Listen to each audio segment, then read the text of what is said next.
Join me as I dive into the game and see if I can predict the winner of the Knicks vs Pistons matchup. The Knicks are currently sitting in the middle of the pack in the Eastern Conference, while the Pistons are fighting to stay out of the basement. This matchup has all the makings of a classic, with both teams looking to prove themselves and gain some momentum heading into the second half of the season.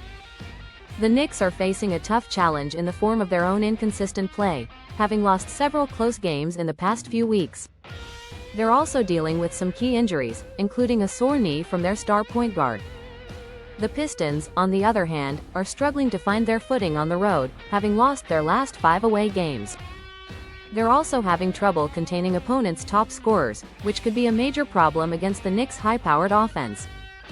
Injuries have been piling up for the Pistons, with several key players missing significant time. The Knicks' defense has been stout, but they've had trouble closing out games against tough opponents. The Pistons' offense has been clicking lately, with their young core of players starting to find their rhythm.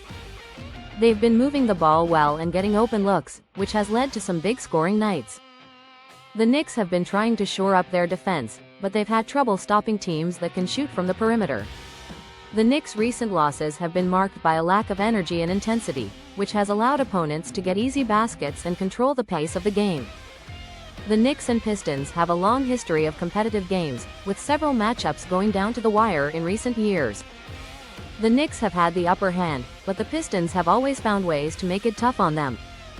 The teams have similar styles, with both emphasizing tough defense and a fast-paced offense. The Knicks have been working on their transition game, trying to get easy baskets before the Pistons' defense can set up. The Pistons have been trying to slow down the Knicks' offense, using a mix of man-to-man and zone defense to keep them off balance. The Knicks' star player has been on a tear lately, scoring big in several consecutive games. He's been taking on a larger role in the offense, and his teammates have been feeding off his energy.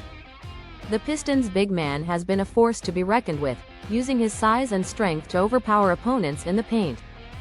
He's been a key factor in the Pistons' recent wins, and the Knicks will need to find a way to slow him down if they want to come out on top.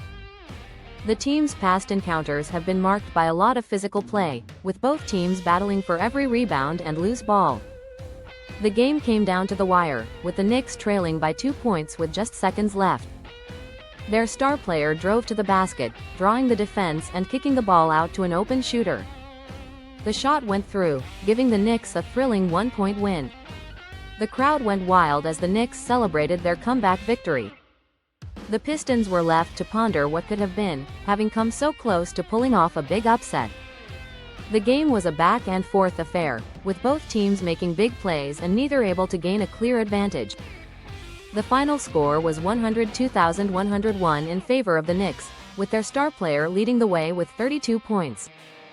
The Pistons' big man had a huge game as well, scoring 28 points and grabbing 15 rebounds. The win was a big one for the Knicks, who are trying to stay in the playoff hunt. The loss was a tough one for the Pistons, who are still trying to find their footing in the league. The game was an instant classic, with both teams giving it their all and leaving everything on the court.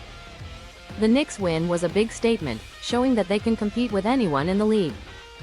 The Pistons' loss was a tough pill to swallow, but they can take pride in the fact that they gave it their all and came close to pulling off a big upset. Be sure to comment below with your thoughts on the game, and don't forget to check out my last video where I covered the exciting matchup between the Lakers and Celtics.